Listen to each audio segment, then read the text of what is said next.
Boa noite. Boa noite.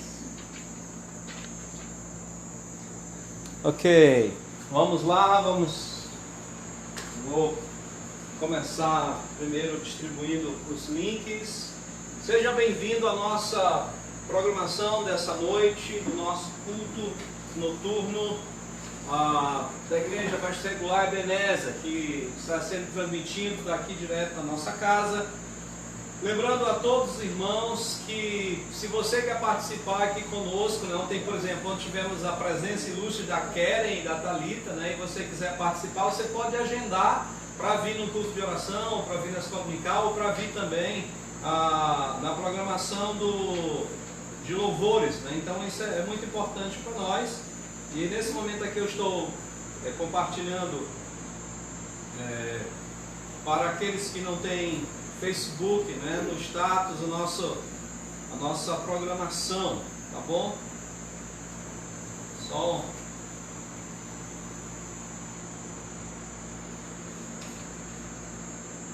enquanto isso, quem já está participando aí conosco? Vamos aproveitar o nosso tempo aí. A Franciele, provavelmente a irmã Francisco, a Lúcia, Gabriel, Jamile, Poliana, a galerinha ali da casa do irmão Francisco, né? Sim, com Temos certeza. também a Keren Luna, Thalita. Oh, graças a Deus. E o pai delas também. Irmã Semilene também está conosco. Opa! Oi, está participando. Temos a Jael, o Arthur, a Bela, Belo, todo mundo assistindo conosco. E temos o Natan também, que está assistindo conosco. A irmã Anne, o irmão Renato, a irmã Rai Costa. No caso, o Renato, a Verônica, né? Esse? É. Ok. Quase terminando aqui, gente. Irmã Conceição também, irmã Iraci. Temos o Ashley já conosco. Temos. Isso, galerinha. Ok, obrigado. Vamos lá. Eu gostaria de começar cantando o cântico Tudo Ele É Pra Mim, nas estrelas, tá bom?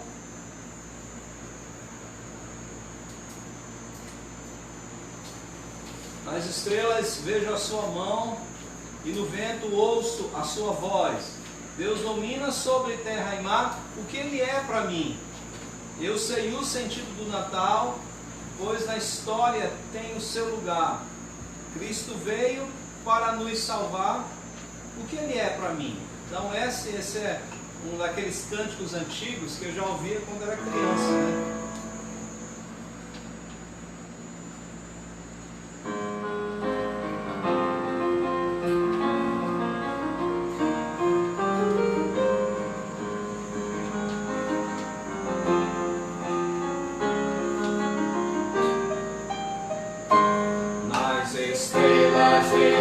Sua mão, e no vento ouça a sua voz.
graça recebi.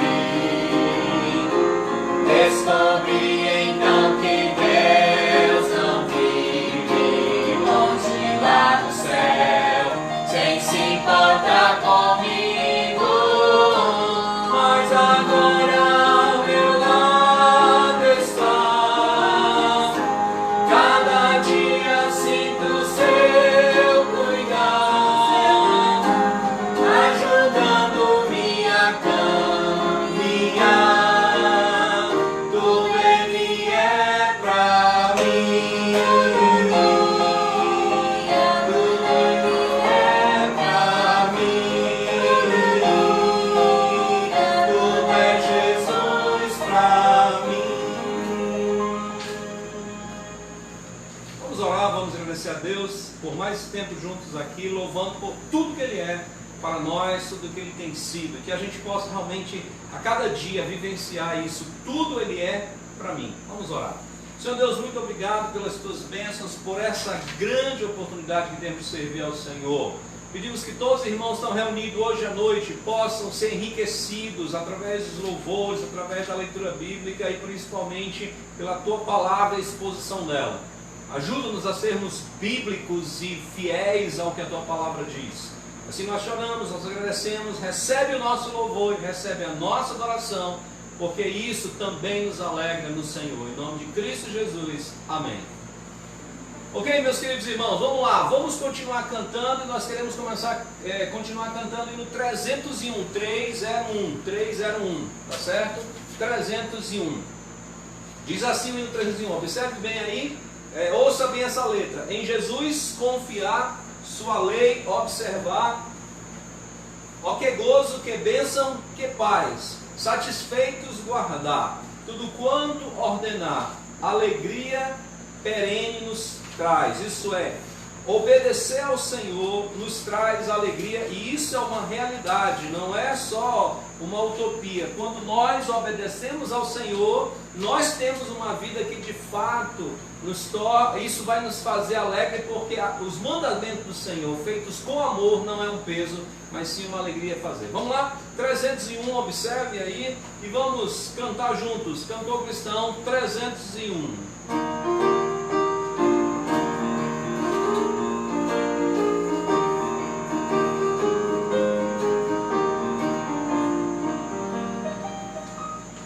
Em Jesus confiar, sua lei observar, ó que gozo, que bênção, que paz, satisfeitos guardar, tudo quanto ordenar, alegria perene nos traz. Bem observar, tudo quanto ordenar, o fiel obedece ao que Cristo manda. O inimigo fala, a calúnia mordaz, Cristo pode desprestigiar, nem tristeza, nem dor, nem intriga maior poderão ao fiel abalar. Quem observar tudo quanto ordenar, o fiel obedece ao que Cristo manda. Que delícia de amor, comunhão com o Senhor, tem o crente zeloso e leal, o seu rosto mirar, seus segredos privar, seu consolo constante e real. Quem observar tudo quanto ordenar, o fiel obedece ao que Cristo manda. Resoluto, Senhor, e com fé semeador, nos teus passos queremos seguir, teus preceitos guardar, o teu nome exaltar, sempre a tua vontade cumprir. Vem observar tudo quanto ordenar, o fiel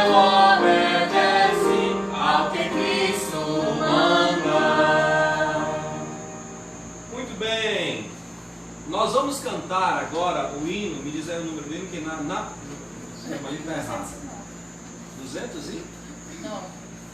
209. 209, tá bom? É o número do hino que vamos cantar. E eu gostaria de cantar a primeira estrofe para lembrar alguns, porque não é um hino que é muito cantado, pelo menos na Ebenezer. Já faz tempo que a gente cantou esse hino. Então nós vamos cantar a primeira estrofe para você lembrar, e depois nós vamos cantar o hino todinho, desde a primeira até a última estrofe, são 4 estrofes, tá bom?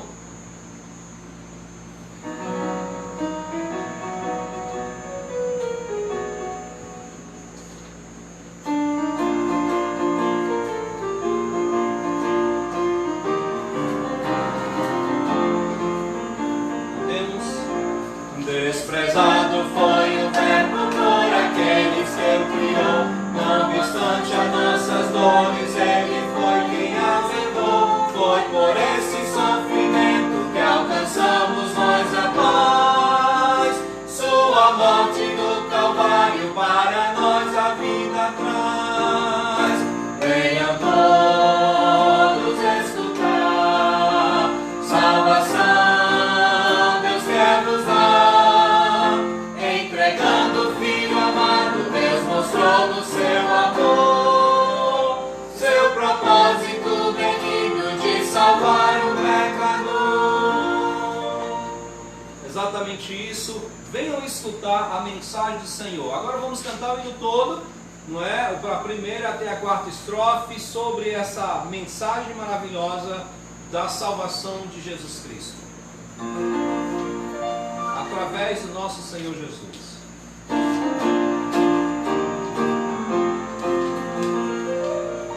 Desprezado foi o verbo por aqueles que Deus criou, não obstante as nossas dores, ele foi quem as levou. Foi por esses sofrimentos que alcançamos nós a paz.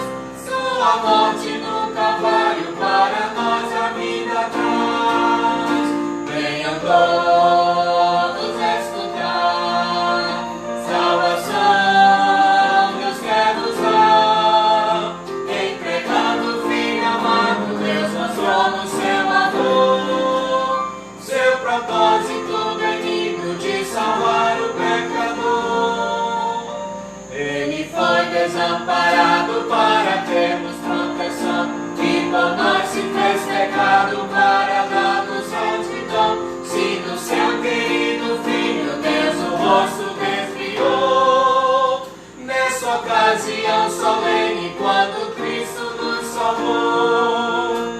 Venham todos escutar, salvação Deus quer nos dar. Entregando o Filho amado, Deus mostrou no seu amor seu propósito benigno de salvar o pecador. Para nós tem começado novo refulgente dia, em lugar de triste choro desfrutamos a alegria, e provamos hoje as bênçãos deste lar além dos céus, onde moraremos santos com Jesus e nosso Deus. Venham todos escutar, salvação Deus quer nos dar. Entregando o Filho amado, Deus mostrou no seu amor seu propósito benigno de salvar o pecador. Provações de toda sorte não nos devem assustar, nem apertos nem perigos nossa fé prejudicar, pois se Deus tem prometido o seu povo proteger, por aquele que nos ama sempre havemos de vencer. Venham todos escutar, salvação Deus quer nos dar.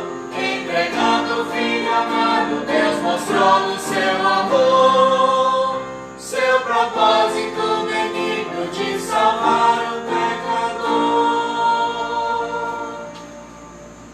Amém? Bonito hino, um bom hino realmente que fala da mensagem de salvação.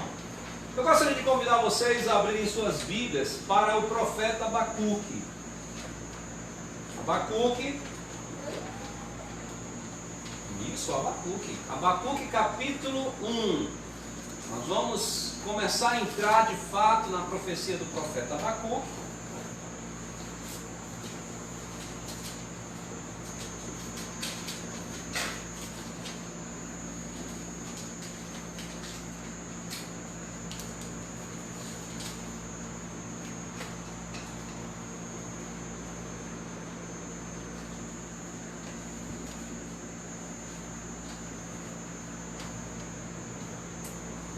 Se você chegou, por exemplo, em Naum, Oséias, Joel, Amós, Obadias, Jonas, Miqueias, Naum, Abacuque, tá bom? Então essa é a nossa ordem. E diz assim Abacuque, capítulo 1, do verso 1, nesse caso ao verso 4, tá bom? Do verso 1 ao 4. O verso 5 já faz parte de uma outra sessão. Nós vamos hoje do 1 ao 4. Diz assim Abacuque, capítulo 1, do verso 1 até ao verso 4. Sentença do profeta, sentença revelada ao profeta Abacuque. Até quando, Senhor, clamarei eu e tu não escutarás?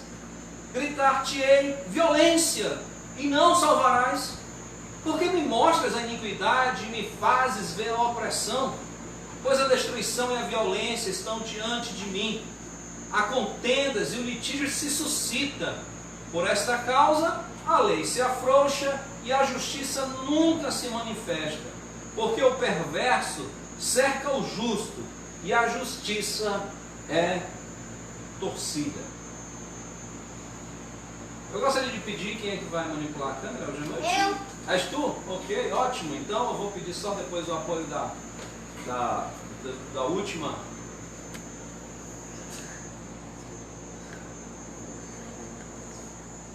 Ok.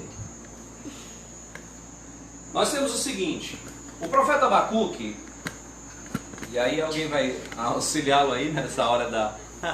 Obrigado, Eliseu.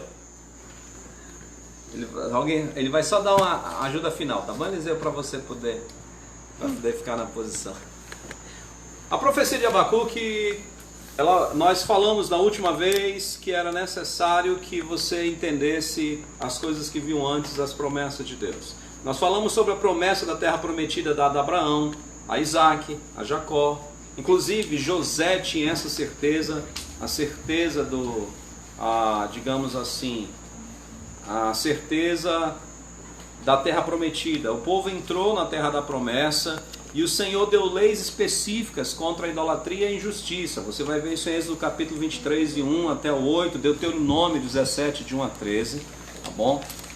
E o Senhor fala sobre o órfão, a viúva, o necessitado, o estrangeiro, que não deveriam ser afligidos nem injustiçados, pois o próprio Israel já havia passado por essa situação e deveria ter pena daqueles que passam. Por conta da desobediência, a mão de Deus seria muito pesada e ele era bem específico no seu castigo. Você pode ver isso no capítulo 28 de Deuteronômio, a partir do verso 32. Então vieram juízes, veio a conquista da terra prometida, veio os juízes e nós vemos o povo se afastando de Deus. Depois vem o Reino Unido, através de Saul, Davi e Salomão. Depois o reino se divide claramente cumprindo a palavra do Senhor por meio dos seus profetas no reinado de Roboão. E quando em 721 a.C., o reino do norte, que ficou dividido entre dois reinos, do sul e do norte, o reino de Judá do sul e o reino de Israel do norte, o reino do norte foi levado pela Síria, isso em 721 a.C., no reinado de Joaquim, tá bom? E ficou o reino remanescente, que era o reino que era descendente da família de Davi. Ezequias foi um homem que fez grandes reformas e após 6 anos do seu reinado, viu a mão de Deus levando o povo do norte. Ezequias faz uma grande convoca a congregação, o povo de Deus, a um reavivamento. Sucede em Ezequias, por incrível que pareça, 2 reis ímpios, Manassés e Amon. E finalmente, em cumprimento à palavra de Deus, assenta-se no trono Josias com 8 anos de idade. Você pode conferir isso em 1 Reis, capítulo 13, verso 2, e 2 Crônicas 34, em 1. É interessante que Josias, reina de 649 a 609 a.C. E desde 641 a.C., quando ele tinha 16 anos, ele volta-se para o Senhor. E aos 20 anos ele começa uma reforma mais profunda em Jerusalém, retirando todos os ídolos. Mas é aos 26 anos que ele, diante da exposição da palavra de Deus, o seu coração é completamente quebrantado e mudado. E ele é movido pelo Senhor e pela palavra a juntar o povo e firmar uma aliança entre o povo e o seu Deus, e a restabelecer completamente o culto ao Senhor em toda a nação. Mas Josias morreu na batalha do Megido, quando foi lutar contra Faraó Neco, não é? E aí, no caso, isso você pode conferir em 2 Crônicas, capítulo 35, do verso 20 em diante. O sucessor que foi escolhido pelo povo para suceder a Josias foi seu filho Jeoacás. No entanto, o nome dele é chamado de Salum, em Jeremias 22 e 11.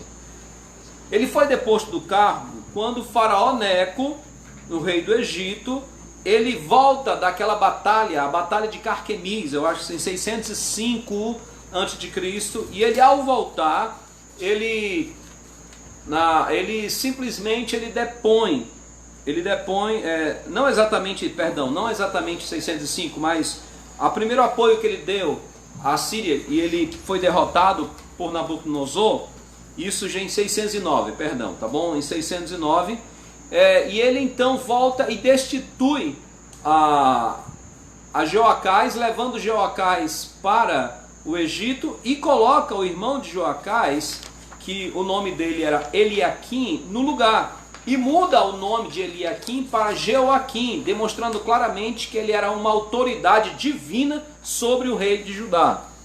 E Jeoaquim reina de 609 a 598 a.C., né? E você percebe isso em 2 Reis, capítulo 23, do verso 31 até o verso 37. No tempo do reinado de Joaquim, Faraó impôs sobre Judá um imposto pesado. Eram 100 talentos de prata. Isso é, você pode conferir isso em 2 Reis 23, de 31 a 37. Eu só estou fazendo um resumo para você entender como é que a gente chega aqui nesses primeiros versículos de Abacuque, tá bom?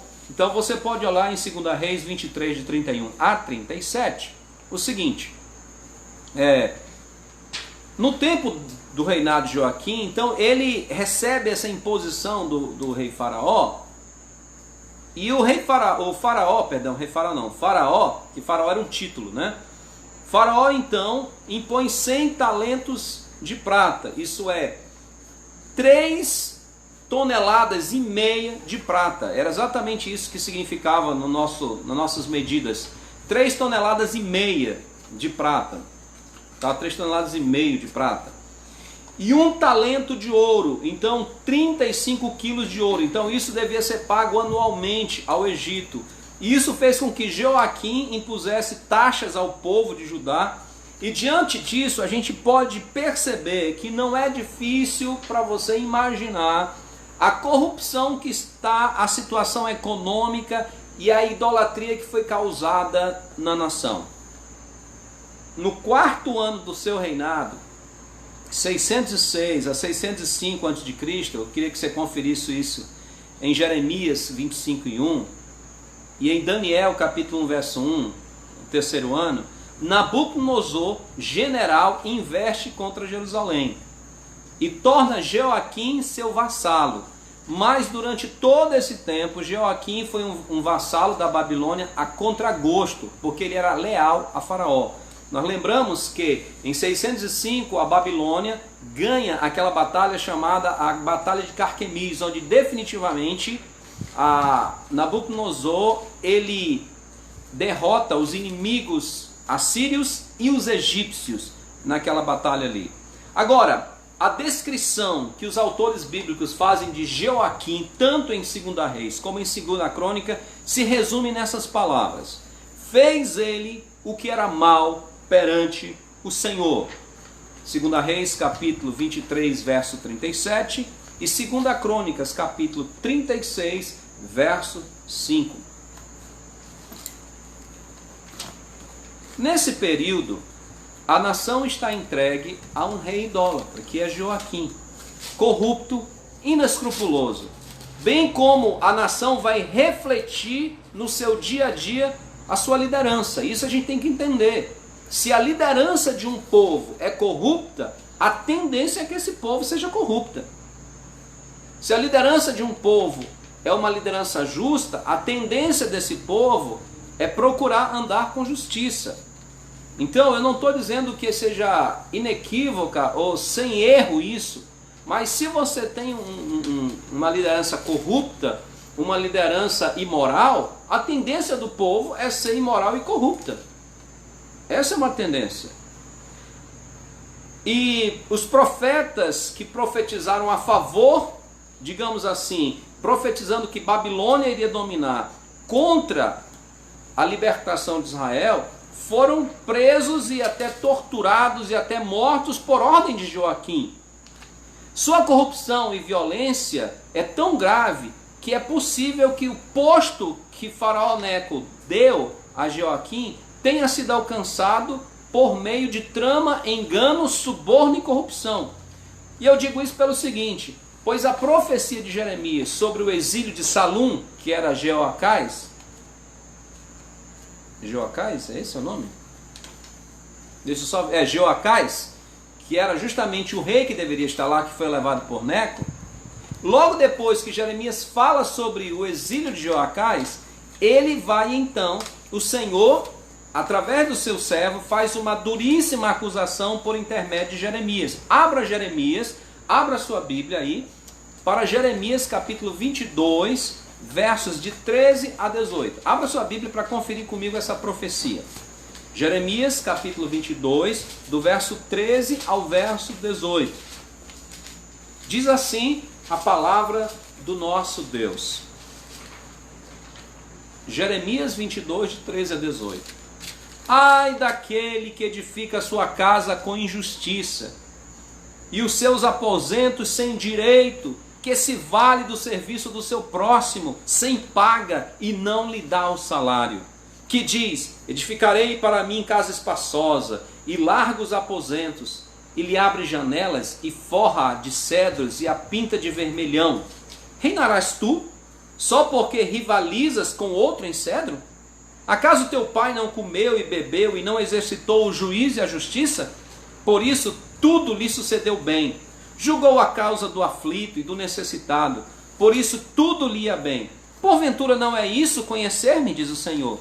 Mas os teus olhos, o teu coração não atentam senão para a tua ganância, e para derramar o sangue inocente, e para levar a efeito a violência e a extorsão. Portanto, assim diz o Senhor acerca de Jeoaquim, filho de Josias, rei de Judá: não o lamentarão dizendo, ai meu irmão, ou ai minha irmã, nem o lamentarão dizendo, ai Senhor, ou ai sua glória. Como se sepulta um jumento, assim o sepultarão, arrastá-lo-ão e o lançarão para bem longe, para fora das portas de Jerusalém. Esse era o rei Jeoaquim, um homem corrupto, um homem inescrupuloso, um homem injusto, e que levava a injustiça na nação de Israel. Com este ambiente de idolatria, com este ambiente de injustiça, com este ambiente de impunidade, você não deve ter dificuldade de imaginar que os verdadeiros, os fiéis e sinceros servos do Senhor não se perguntassem: onde está o Deus do juízo? Assim como fizeram alguns em Malaquias capítulo 2, verso 17. Cadê Deus? Onde é que está Deus numa situação dessa? É nesse contexto de desespero, É nesse contexto de olhar para a Bíblia e olhar para a realidade que se apresenta, e muitas vezes com os nossos olhos limitados, e com esses servos, nesse momento com os olhos limitados, é que Deus decide tratar com um dos seus servos fiéis, com o profeta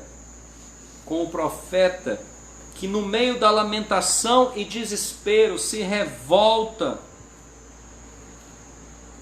E o Senhor, olhando para esse profeta, a semelhança do que fez com Jonas, quer tratar com o coração do profeta Abacuque. Sim, a profecia de Abacuque é principalmente Deus tratando o coração do seu servo.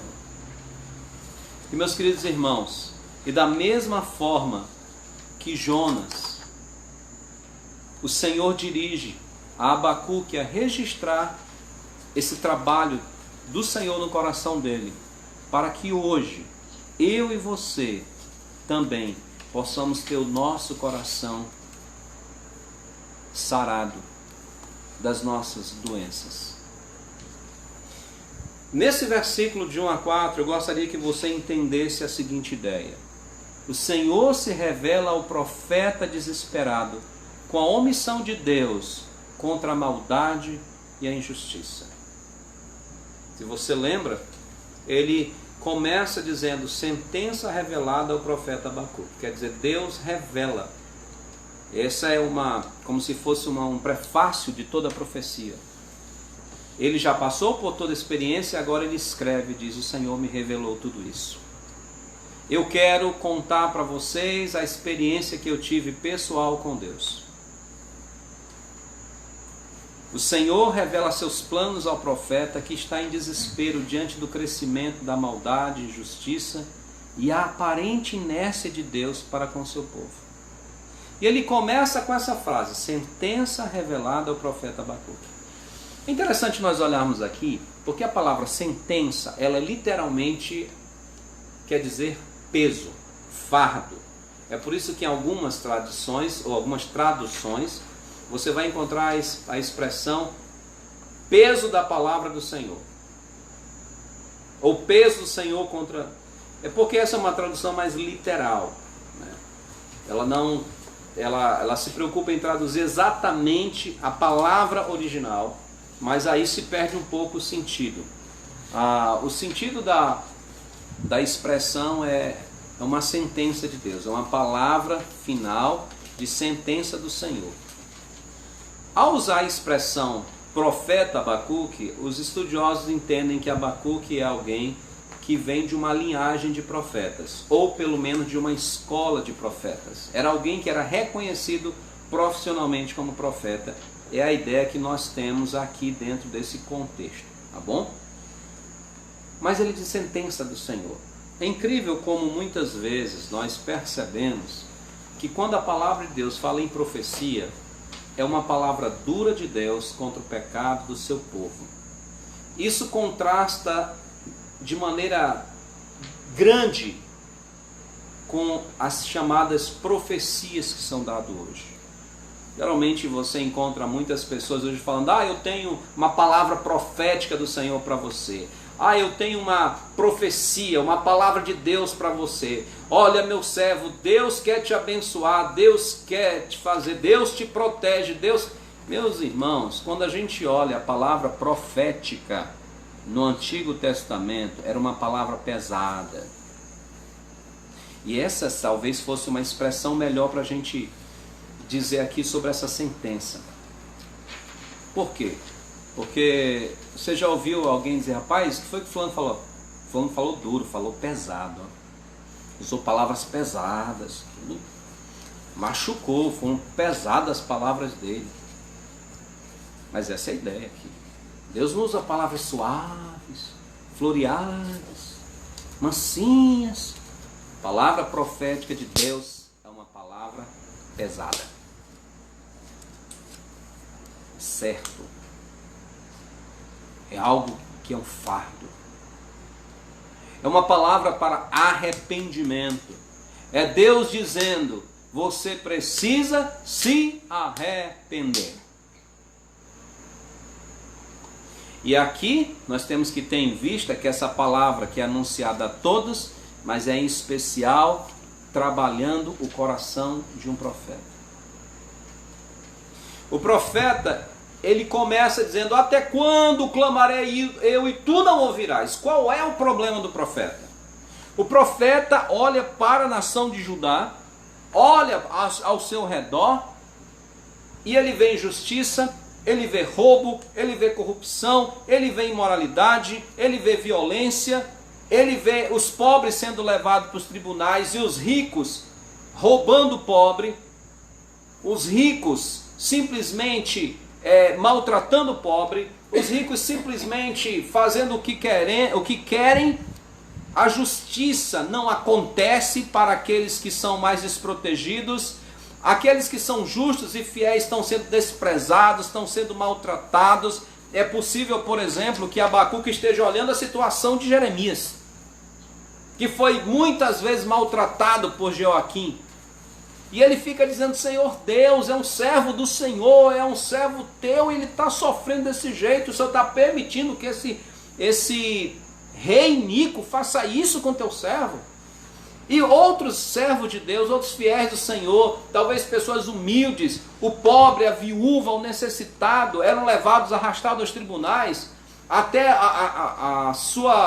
o que tinham lhe era roubado, lhe era arrastado, lhe era confiscado. E ele vendo tudo isso e diz: para onde é que está Deus em tudo isso?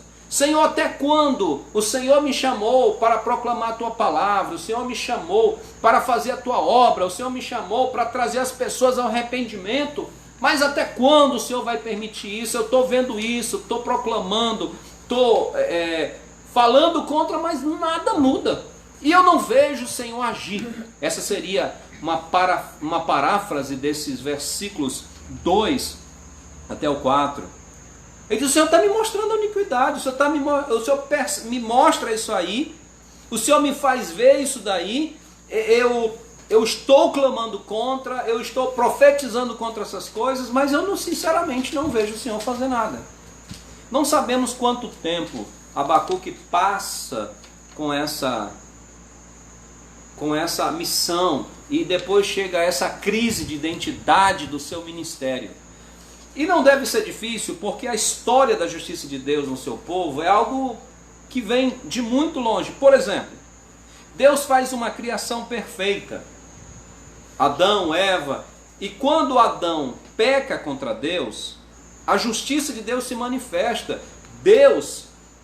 O homem passa a ser necessariamente mortal e é expulso do jardim do Éden.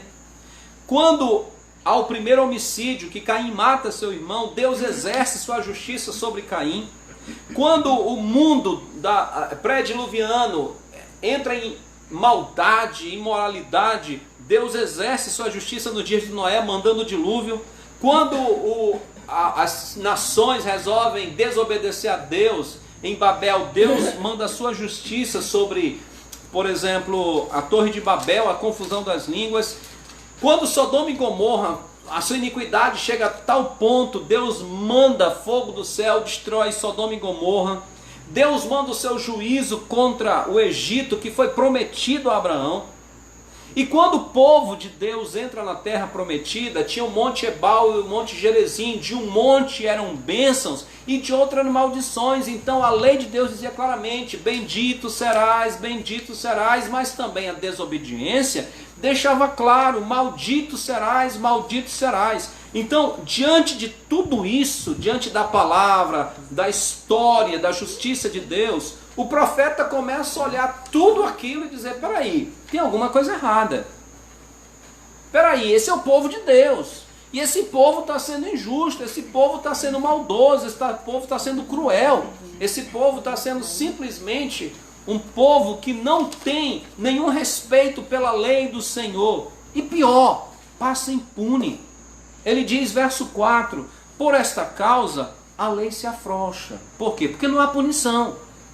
E a justiça nunca se manifesta. Porque o perverso cerca o justo e a justiça é torcida.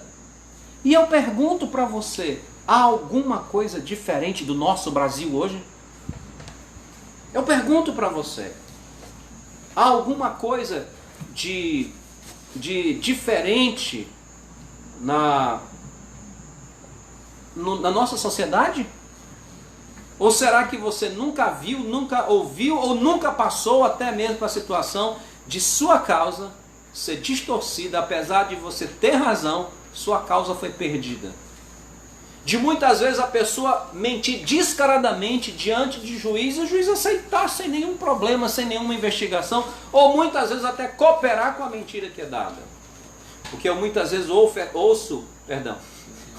como, por exemplo, a Casa Maior de Julgamento comete seus atropelos de benefícios para uns e para outros não. Os irmãos devem estar entendendo bem o que eu estou falando. Eu estou falando da Casa Suprema, que é o STF ou o STJ. Mas nesse caso exagera assim, agora nesse outro já existe desse jeito. Por exemplo, como é que alguém consegue em menos de alguns segundos ou minutos uma liminar no Supremo e outras pessoas passam a vida toda para ter sua causa julgada? Será que nós não vemos essa injustiça no Brasil hoje? Nós não vemos o pobre ser massacrado, o pobre ser injustiçado, os ricos amassando os pobres, indo aos tribunais e ganhando. Ou às vezes nós vemos casos em que as pessoas vão levando o quanto puderem estender o seu pecado para que não sejam punidos, se aproveitando da lei, das brechas da lei, para empurrando para não pagarem o preço, e a justiça aceitando isso sem nenhum problema. Aqueles que estão investidos em autoridade de leis vão criando mais leis a fim de prorrogar a injustiça. Você não lembra dessa discussão sobre prisão em segunda instância? Aqui eu não tenho mérito nenhum de direito, mas eu estou lembrando a discussão. Por que para uns a prisão é certa e rápida e para outros a pessoa morre sem nunca pagar o preço? E a gente não olha isso e muitas vezes não fica gritando: Senhor, por que nada se resolve? Eu não consigo ver a justiça. Eu não consigo ver onde é que o Senhor está agindo. O nosso Brasil está indo de mal a pior. Será que o Senhor não está vendo isso? Talvez alguns estejam aí gritando: como é que pode? A igreja de Deus está fechada e um monte de outro lugar está aberto. Os shoppings estão abertos, os mercados estão abertos, isso aqui está aberto, isso aquilo lá está aberto, e a igreja, que deveria ser algo importante para uma nação cristã, continua fechada. Que injustiça é essa? Então, são coisas que vão acontecendo no dia a dia, que muitas vezes chega ao ponto do servo de Deus perguntar: Senhor, como é que o Senhor me permite ver tudo isso? E parece que o Senhor está deixando tudo isso acontecer sem nem dar a mínima.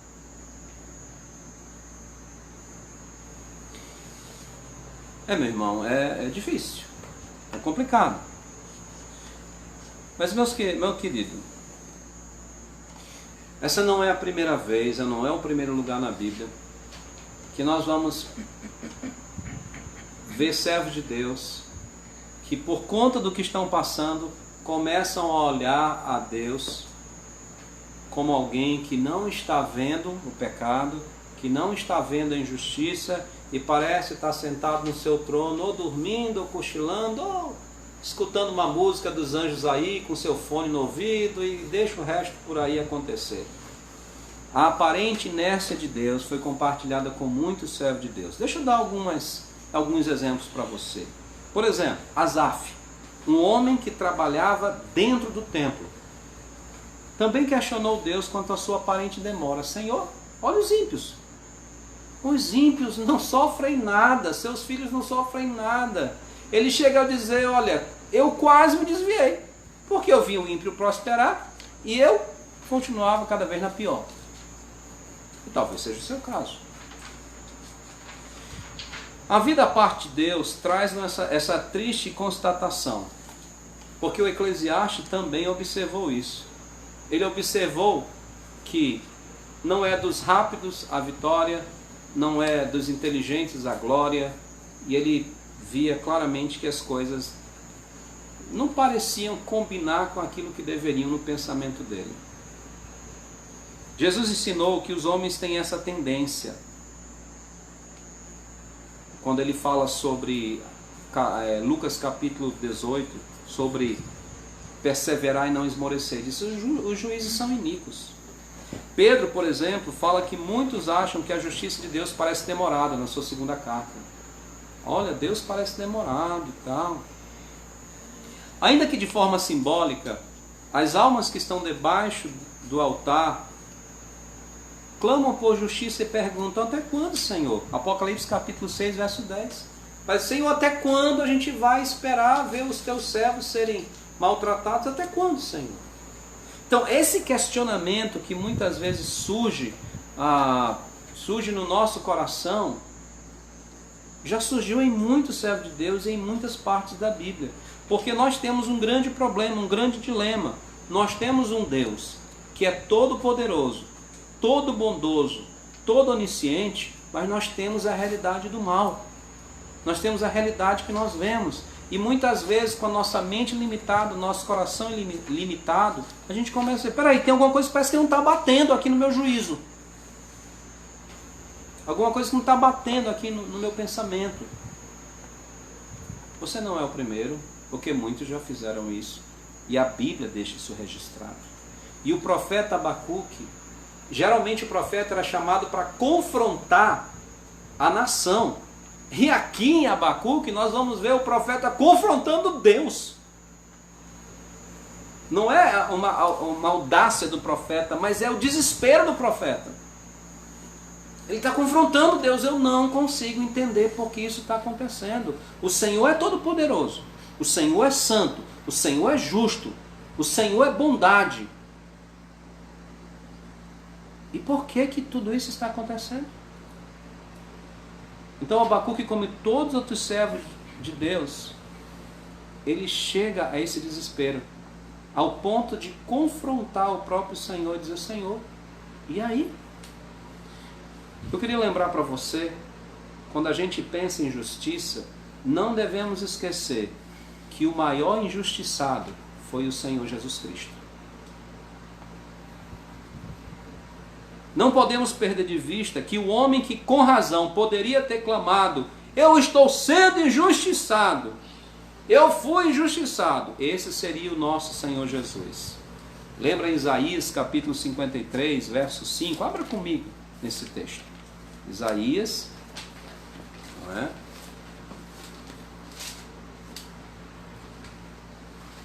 Isaías capítulo 53,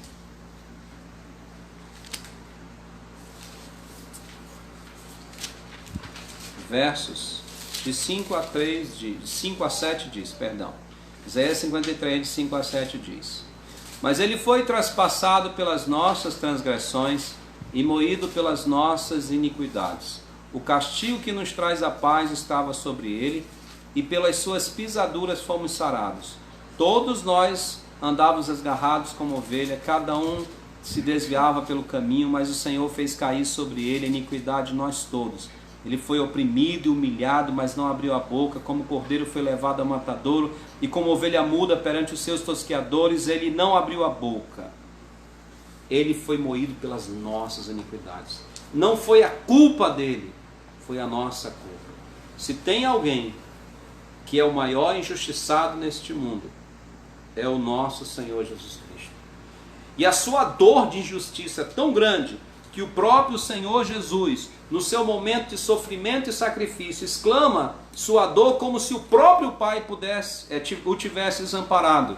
Quando ele clama em Mateus capítulo 2, Mateus 27, de 46, quando ele grita: Deus meu, por que o Senhor me desamparou? Quando nós pensarmos em injustiça, lembremos, houve alguém que sofreu a maior das injustiças nesse mundo. E essa injustiça, esse sofrimento, foi por mim e por você. Importante que lembremos disso. É interessante quando Pedro encoraja os irmãos do Ponto, Galácia, Bitínia, diante das injustiças praticadas pelos incrédulos, ele diz: olhe para Jesus. Ele sofreu as maiores injustiças. 1 Pedro capítulo 2, verso 21 a 23. Olhe para Cristo. Quando você estiver sofrendo injustiça e clamando, dizendo, eu não aguento, estão sendo injustos comigo, principalmente por você ser crente em Cristo Jesus, Pedro diz, lembre-se do seu Senhor, que sofreu injustiças muito maiores. Eu gostaria de que você pensasse hoje em 5 lições desse nosso texto. A primeira lição que eu gostaria de falar para você é a seguinte, ouça. A verdadeira palavra de Deus finda em refrigério para aqueles que obedecem à palavra. Mas essa palavra inicia com um claro clamor da necessidade de arrependimento. A profecia diz, sentença do Senhor.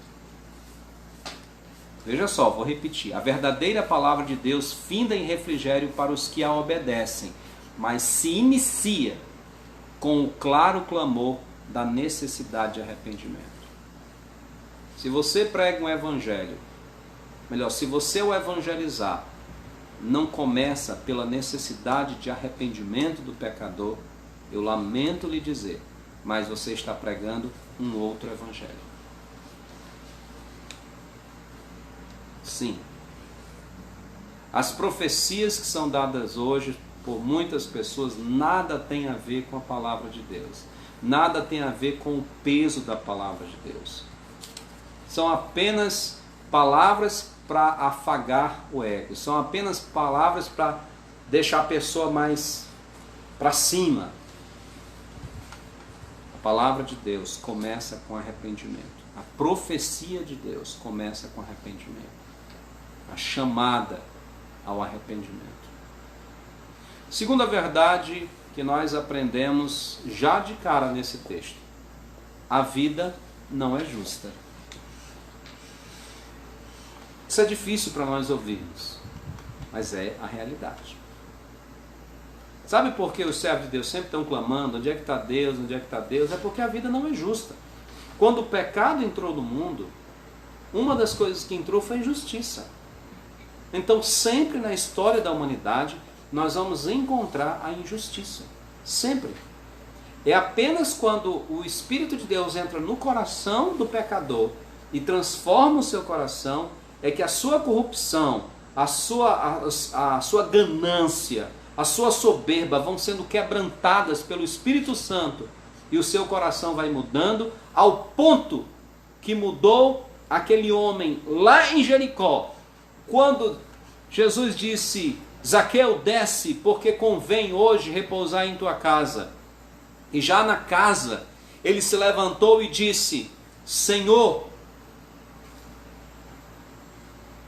eu, a partir de agora, vou doar metade dos meus bens para ajudar os pobres. E se eu roubei alguém, eu vou restituir a esse que eu roubei 4 vezes mais. E Jesus disse, hoje houve salvação nessa casa. Alguém que tudo indica, enriqueceu-se ilicitamente, agora, com o Espírito Santo no coração, com a transformação de vida, é um outro homem cuja ganância foi transformada em generosidade. A vida não é justa, a não ser que Cristo entre no coração. Terceira lição que eu gostaria que você tirasse hoje para a sua vida. Os autênticos servos de Deus ficam incomodados com a injustiça, a maldade e iniquidade. Sim, eu não estou falando aqui de piquete, de campanha, de sair para a rua levantando placas, fazendo campanhas. Eu estou falando do incômodo verdadeiro, de um incômodo que vem aqui de dentro. Eu me lembro, a imagem que me vem nesse momento agora é a imagem de Paulo. Paulo estava em Atenas e quanto mais ele andava em Atenas, vendo aquela quantidade de ídolos, mais o seu espírito se revoltava.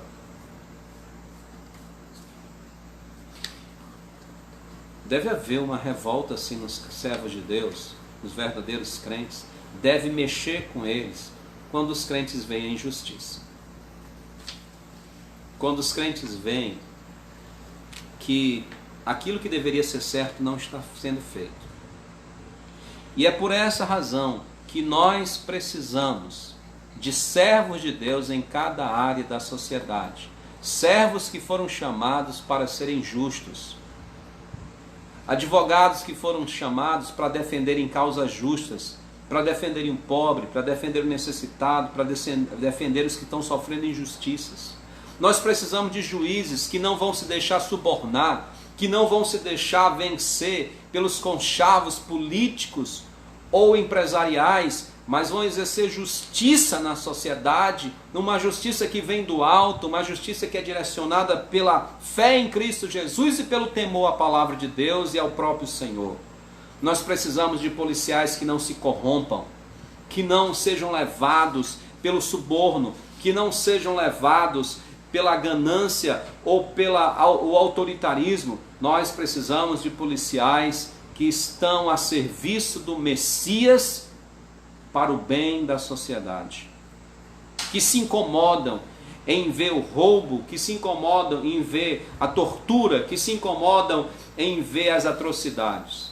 Nós precisamos de comerciantes que sejam justos nas suas vendas, que não roubem o governo, mas também não roubem o cidadão através de preços abusivos, que tratem bem os seus empregados, mas também tratem eles com justiça. Nós precisamos de empregados que sejam coerentes com a justiça, que procuram bom salário, mas não enganam seus patrões, que não são maus funcionários, que não enrolam no serviço, que fazem com dedicação o seu serviço, como diz Paulo, servindo ao Senhor.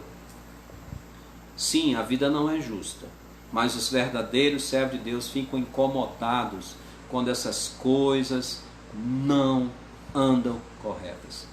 Quarta lição: os autênticos servos de Deus ficam incomodados principalmente com seus próprios erros. Sim, é muito fácil a gente apontar o dedo para o outro e dizer: ah, o governo, ah, o Supremo, ah, o Senado. E aí nós vamos apontando governador, secretários, policiais e tal, e esquecemos que o pior homem que existe está aqui dentro. O pior homem que existe, o mais corrupto que existe, está residindo aqui. Que se não for a graça de Deus, se não for a misericórdia de Deus, se não for uma submissão à sua palavra, nós faremos pior do que qualquer um desses que estão aí. Porque muitas vezes, ao reclamarmos, a única coisa que nos falta é a oportunidade. Não é? Talvez foi o que aconteceu com muitos que estiveram no poder. Eles só não tinham a oportunidade. Clamavam contra a corrupção, clamavam contra isso, falavam contra aquilo, mas quando chegaram no poder fizeram pior. Por quê? Porque o coração humano é assim. Pastores são assim, membros são assim, diáconos são assim. Se não for a submissão ao Espírito de Deus, se não for uma vida consagrada ao Senhor, se não for uma vida dedicada de temor a Deus e a sua palavra diariamente, nós faremos pior do que os que estão aí. Nós faremos pior do que aquilo que já temos visto. É por isso que, vez por outra, estamos sendo surpreendidos até por pessoas que se dizem evangélicas. Os autênticos servos de Deus olham para si. Como diz Paulo: desventurado homem que sou, quem me livrará o corpo desta morte? Meu querido, é muito fácil para mim e para você colocar a culpa em outras pessoas e não olhar os nossos próprios erros. Não olhar quando nós queremos explorar o outro, de alguma forma tirar uma vantagem do outro. É muito fácil querer sempre ganhar, mesmo sobre aqueles que já estão perdendo muito. Porque o coração humano é corrupto. Última lição que eu gostaria de apresentar para você. Como Deus, seja misericordioso com o questionamento de vida dos outros e até dos seus. Quando você vê alguém questionando Deus, seja misericordioso. Muitas vezes eu já vi pessoas maltratarem outros irmãos, outras pessoas, porque questionam Deus. Essas pessoas estão questionando Deus. Como é que pode, tal? Às vezes por uma depressão, às vezes por um problema que passaram na família, às vezes por uma perda inesperada. Eu queria dizer para você que é muito fácil falar da vida dos outros quando você não passa por ela. É muito fácil você dizer como pessoa não tem fé quando não é você que perdeu uma filha inesperadamente por uma doença repentina. É muito fácil você dizer para as outras pessoas, como é que essa pessoa não confia no Senhor, quando não é você que tem um filho autista, que você jamais esperava isso na sua família. É muito fácil dizer para os outros, olha, você deve ter fé no Senhor, por que você fica aí pelos cantos lamentando, fica chorando? Quando não é você que perdeu o seu emprego da noite para o dia e tem uma família para sustentar e você não vê nenhuma solução. É muito fácil. É muito fácil você dizer, olha, você deve ter esperança no Senhor quando alguém morre porque o crente está com o Senhor, quando não é você que perdeu 3, 4, 5 membros de uma família repentinamente. É muito fácil você colocar nos outros a sua lição de vida sem misericórdia. Por isso é que nós estamos estudando Abacuque. É preciso que, como Deus, nós também tenhamos misericórdia com os questionamentos dos outros. Assim como Deus teve misericórdia com Abacuque. Deus ouviu as lamentações de Abacuque. Deus ouviu o clamor de Abacuque. Ao invés de mandar um fogo do céu e destruir Abacuque, como é que você está questionando a minha soberania? Não. Deus vai dialogando com o seu servo até levá-lo à satisfação nele. Por isso, quando você encontrar um outro servo de Deus, que talvez seja uma situação pior do que a sua, em termos da sua crença no Senhor, em termos da sua dúvida de quem é Deus, o que Deus está fazendo, seja misericordioso, ajude-o, seja um instrumento de Deus para que ele confie mais, ou retorne a confiança no Senhor. Que o livro de Abacuque, que a profecia de Abacuque nos ajude a confiarmos cada dia mais no Deus que é justo e nunca falha. Amém? Vamos orar. Amado Deus e Pai, somos gratos pela Tua palavra e por tudo que ela tem nos dado. Obrigado pelo profeta Abacuque que, apesar da sua aflição, da sua dificuldade, da sua luta, ouviu o Senhor e se deixou ser dominado pela Tua resposta e terminou em agradecimento e louvor ao Senhor. Queremos concluir esse livro vislumbrando isso para a nossa vida também. Ajuda-nos nisso. É o que oramos em nome de Cristo Jesus. Amém. Que Deus abençoe vocês. O Eliseu vai reposicionar a câmera agora. O Nai vai só dar uma ajuda para ele poder. Aí você trava para ele. Só um momentinho aí, Eliseu, para ele poder travar para você, tá bom? Tá. Ok. Aí uma, vai duas e vai três. Enquanto isso, eu gostaria de já começar fazendo os nossos pedidos de oração. Vamos lá. Oi? Temos aqui também. Ok, obrigado, Helena. Vamos lá. Nós temos aqui 15 pedidos que eu vou tentar ser o mais breve, mas também completo. Eu gostaria de continuar... não tem um bolso, colocando o celular no bolso. Eu gostaria de pedir oração pela nossa irmã Lídia e família. Lídia, aí sua mãe Keila e seu pai Elisiário, sua irmã Suzana e Eliné. A Lídia tem feito tratamento. Eu gostaria de pedir pela dona Nair, a mãe do irmão Edson, pela sua saúde, e também pedir pela irmã Iracema e pela sua saúde. A irmã Iracema é membro da nossa igreja, tá certo? E eu gostaria que você continuasse orando pela salvação da dona Nair. Eu gostaria de continuar pedindo oração pela saúde da nossa irmã Iraci, uma anciã da igreja. Agradecer digamos assim, o cuidado de Deus com o Abdias, nosso irmão em Cristo, esposo da irmã Nilcilei. Que Deus cure-o completamente. Ele fez cirurgia de apendicite. Ele sabe que a apendicite geralmente é às pressas. Não esqueçam a Jéssica, a nossa querida Jéssica, lá em Epitaçolândia, e a sua família. Ela e sua irmã foram diagnosticadas com Covid.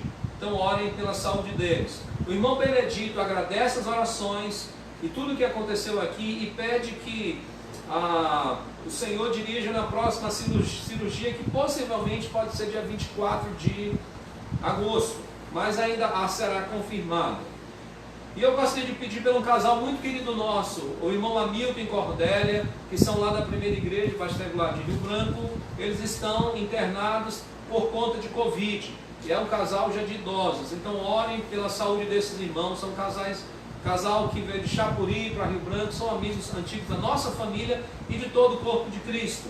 Eu gostaria de agradecer, pedir pelo tratamento da mãe da irmã Arlete, né? A dona Guiomar. Ela faz tratamento de quimioterapia, já fez, agora está fazendo apenas o acompanhamento.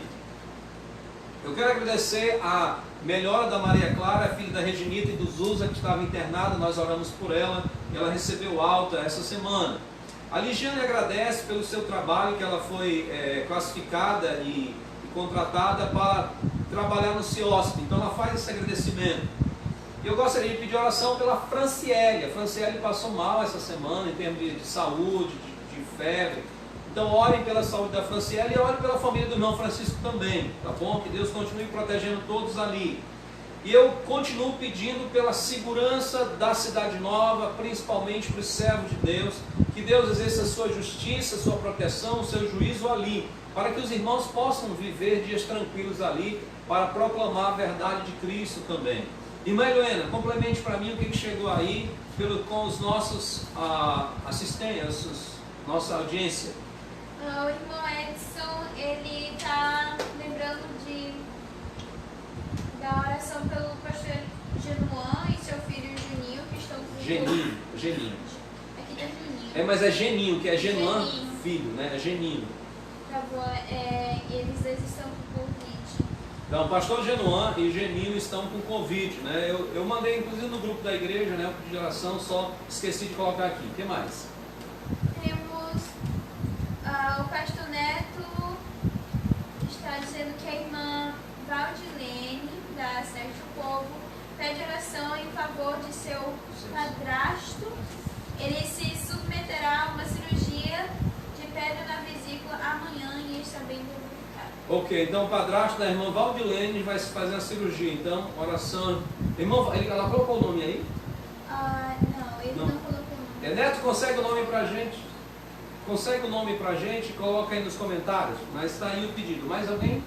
Não, só esses dois. O Mateus também, nosso Mateus seminarista, né, o Mateus Azaf, ele está com Covid. Então olhem pela recuperação, ele já está tomando medicação, mas olhem pela recuperação completa do Mateus Azaf, que é seminarista e membro da Igreja Moriá.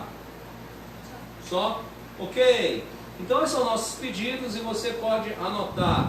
Eu gostaria agora de dar um alô aos nossos participantes. Vamos lá, vamos ver quem está conosco hoje. Vamos dar aquele alô para esses participantes. Vamos começar por Arthur, Jael e Bela. Oi, gente. Abraço pra vocês. Semilene, a Fia. Olá, irmã Semilene. Franciele, irmã Lúcia, irmão Francisco, Gabriel, Vanessa, não sei se a Cleide, a Poliana e a Jamila estão aí. Essa congregação que está aí. A Keren, Thalita, o irmão Ezequias. Thalita, irmão Ezequias. Anne Lima e Luziete. Olá, irmã Anne Lima. Aí nós temos Renato, Verônica e a criançada. Olá, criançada. Irmã Família Modesto. A irmã Raimunda Costa. Olá, irmã Raimunda Costa. Irmã Conceição Iraci. Nós temos aqui, boa noite. Boa noite. Por estar aqui conosco. Nayane Queiroz. Olá, Nayane Queiroz. Abraço. Pastor Neto está conosco, já ouvimos a. Olá, Pastor Neto. Irmão Edson Rodrigues e Raimundinha. Olá, irmão Edson e irmã Raimundinha. E agora sim, Zeu, a mulher maravilhosa, a mulher. Dona Beth. Isso, a Dona Beth. Ai, grandma. A Dona Beth, a mãe da Melanie. Joseli e família, o Nito aqui conosco também. Carol Richard. Olá, Carol Sancler, Emily, Sammy, Paulo, Suliane e Saíli. Tios maravilhosos. Ok, nós temos aqui a irmã Inês, Bruno e quem sabe é a Jessileia e a Nailton. Olá, família. Eu queria saber, Sancler e Emily, como é que está a Suiane. Coloca nos comentários aí como é que está a saúde dela, porque a gente esteve orando também tanto pela saúde da Emily como também da Suiane, tá bom? Eu gostaria aqui de também agradecer a Deus pelo Natan, que sempre está aqui conosco. Continuando, irmã Gracinha e o seu Cici. Olá! Sula! Vocês. Olá, Sula! E a Iramar está aqui conosco hoje. A Iramar e o toda vez eu esqueço. Você lembra o nome esposo dela? Iramar e Mauro, obrigado. Olá! Andriele está aqui conosco também. Olá! Bruno Trindade, nossos jovens. Olá, Luana Florencio. Olá, Florencio, boa Luana noite. Florencio, obrigada porque você ficou bem na frente. Desculpa, filho. Olá, pra todo Leonice Braga. Olá, Wesley. boa noite. Olá, Wesley CF. Aí aqui tem a minha sobrinha, Emily Kathleen. Olá, prima. Abraço pra você e pra todos. A Alissa e o John estão aqui conosco. Olá, também pra vocês. Abraço pra todo mundo. Maria Verônica Tavares de Amorim está Olá, conosco Maria também. Verônica Tavares Cês de Amorim. Araújo, lá de Tarauacá. Olá, Tião, Maria José e Adriano. Olá, família Pinheiro. Rosângela, Eurico, Pedro, Tiago e quem sabe os Rainson também. Saudade de vocês. Ailton Júnior está conosco. Olá, Brenda, Igor. Olá, Brenda, meninas Igor, do Pastor céu, Rodinei pra e vocês, irmã um abraço, Liberdade. saudade de vocês. Temos aqui também Maria Margarida e Dani. Olá, Margarida.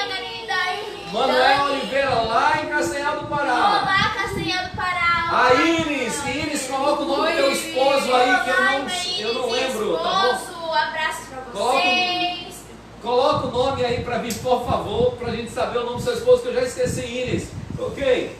Olá. Maria Raimunda está também conosco. Olá, Maria Raimunda. A nossa missionária, a esposa do missionário Almir Socorro Dantas, acho que o Almir Dantas também. Olá. E aqui temos a Maria do Socorro Moraes com a gente também. Marias. A irmã Maria do Rosário lá em Sena Olá, Madureira. Maria Rosário. Neto Sueli de Sena Madureira. A irmã Railda Reis manda um abração aí no Carlos Vitor. Abraço pra você também. A irmã Ana Andréia manda a lembrança aí pro Saulo e também pra família. Olá. E fechando aqui o nosso querido Luiz Pontes, que está de amor novo. Olá. Quem? Luiz Pontes, né? Não, Luiz Pontes? Não, Neto Pontes, né? É o Neto Pontes, É o Neto tá? Pontes. Malminha, eu tô confundindo os Pontes, tá bom? Não é o Luiz Pontes não, é o Neto. Falando Neto. Porque é tanto Pontes, foi mal, tá bom? Olá É o Neto. pra você. Ok, gente, muito obrigado pela sua presença aqui conosco e nós vamos concluir. Antes de mais nada, eu queria só lembrar a vocês que nós estamos pedindo oração para que dia 6 de setembro de 2020 nós possamos voltar à atividade lá no espaço físico da igreja, lá no prédio. Então, ore para que as autoridades liberem para que nós possamos voltar dia 6 de setembro. O irmão Raimundo Nonato, pastor Raimundo Nonato também está conosco. Oi, Boa noite a vocês. Pastor Nonato, irmã Helena, muito obrigado. Saudades de vocês, Saudades, viu? muito Apareça por saudades. aqui. Tá certo? E também a tia disse que a Suiane está melhor, mas agora saiu. Ok, então acrescentem aí também a Saíli, né, que está um pouquinho ruim esses dias. Na verdade, quem tem muitas crianças como nós, de vez em quando está enfrentando esse problema de um filho estar doente. Isso é normal, né? Mas olhem pela saúde também da Saíli, não é isso? Sim. A irmã Eliette está aqui conosco também. Olá para Eliette, todos. Alain, Dona Cândida. Alain, Felipe. Olá para todo mundo. E também tem o Calil Souza. O Calil, lá da Emanuel. O pessoal do Emanuel. E o pastor Neto está falando que o nome do padrasto da irmã Val Dilene. é Miguel. Miguel, então o nome do padrasto da irmã Valdilene é Miguel, tá certo? Só para você saber o nome dele. Meus queridos, muito obrigado pela sua audiência, muito obrigado pela sua participação. Graças a Deus você está aqui conosco hoje à noite. Nós somos gratos a Deus porque vocês estão participando conosco e sendo uma bênção também na nossa vida. E eu espero que nós estejamos sendo uma bênção na vida de vocês. Vamos terminar cantando a oração de Abacuque para que você possa aprender até o final dessa série. Eu espero que você possa aprender essa música, que é muito bonita, que foi feita, se eu não me engano, é do grupo Águas, essa música chamada Oração de Abacuque.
Pelas suas bênçãos, porque o Senhor é bondoso para conosco. Somos gratos pelo tempo que tivemos juntos, somos gratos porque o Senhor cuida de nós, ainda que em momentos nós tenhamos dúvida, em momentos nós tenhamos